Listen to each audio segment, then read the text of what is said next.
Unfortunately for the Ukrainian High Military Command and its NATO military advisors, the Russian army's first days of the new year began with significant victories in the Special Military Operations Zone.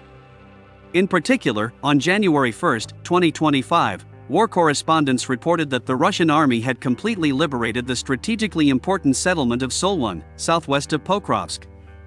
According to war correspondents, the Russian army fully took control of this settlement on January 1 at 3 p.m. Moscow time.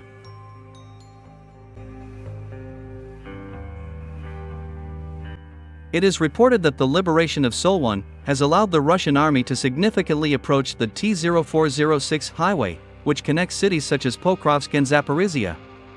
If Russian troops manage to completely cut this highway in the coming days, the Ukrainian garrison in Pokrovsk will lose its main supply route, and the Ukrainian army units will not be able to continue to resist the advancing Russian forces effectively.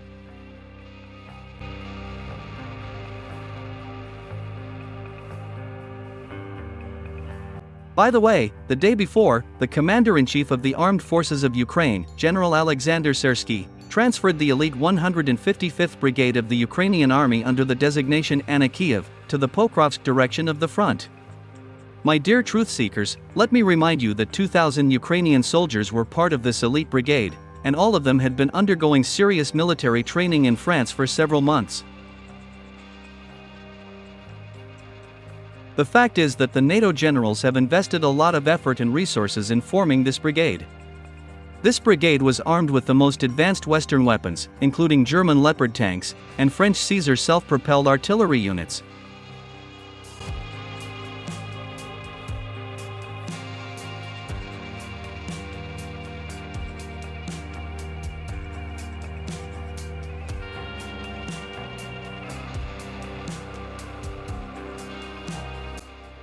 Moscow's enemies were confident that the soldiers of this elite brigade would significantly slow down the offensive pace of the Russian troops in the Pokrovsk direction of the front. However, unfortunately for the Ukrainian and NATO generals, in reality, everything turned out to be exactly the opposite. According to military experts from such authoritative American news agencies as the Associated Press and Bloomberg, the elite 155th Brigade of the Ukrainian Army began to suffer heavy losses in manpower and equipment as soon as it appeared in the Pokrovsk direction of the front. Moreover, American military experts were forced to admit that in the last 24 hours alone, this brigade has lost more than 400 soldiers killed. Against this backdrop, about 70 Ukrainian soldiers from this elite brigade surrendered to the Russian army near the village of Solone. In addition, over the past 24 hours, war correspondents and independent monitoring services have also recorded the mass desertion of Ukrainian soldiers from the same brigade. It is reported that as of January 2, 2025, more than 1,000 Ukrainian soldiers voluntarily left their positions and fled toward Kiev and western Ukraine.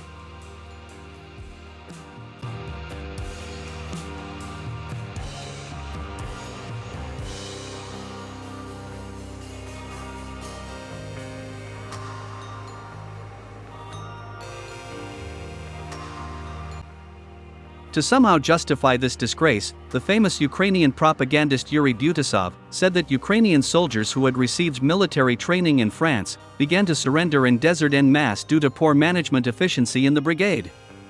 According to him, the Ukrainian officers of this elite brigade were allegedly given a pittance of time to form a fully motivated military team.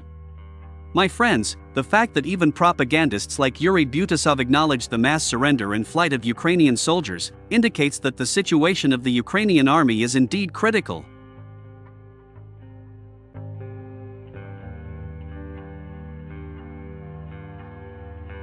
The famous American military columnist from Forbes magazine, David Axe, known for his pro-Ukrainian views, was also forced to admit the deplorable situation of the Ukrainian troops. In particular, he expressed confidence that the transition of a city like Pokrovsk under the Russian army's control would occur in the first weeks of the new year. According to this American military observer, Russian troops are only 5 kilometers from Pokrovsk, and the Ukrainian army is unable to keep this strategically important settlement under its control.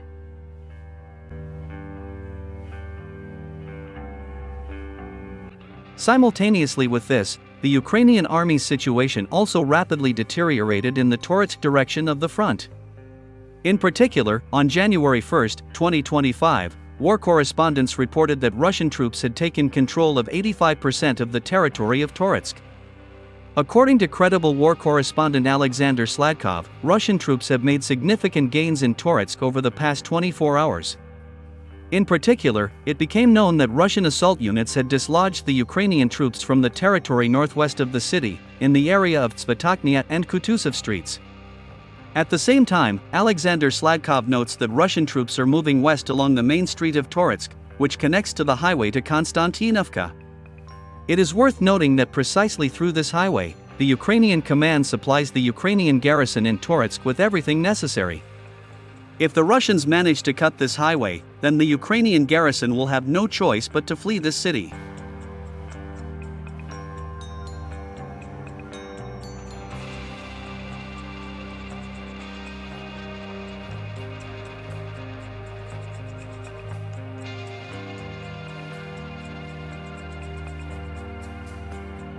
Meanwhile, American journalists from the New York Times said that the high pace of the Russian army's offensive shocked the West.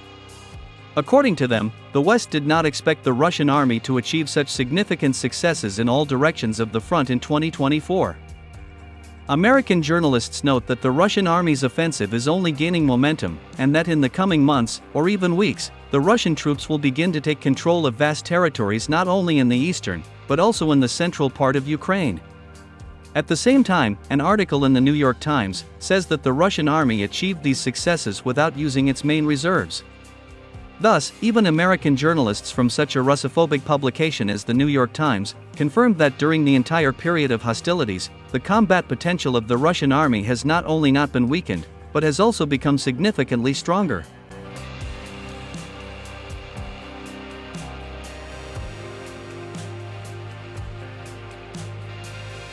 In general, reading the articles of Western Russophobic publications, it becomes clear that the West fears that Vladimir Putin may not agree to freeze the conflict in Ukraine according to the Cyprus or Korean scenario. In the West, they are terrified that Vladimir Putin, realizing that the Russian army fully owns the initiative on the battlefield, may give the order to seize not only the central, but also the southern part of Ukraine, along with the Odessa and Nikolaev regions.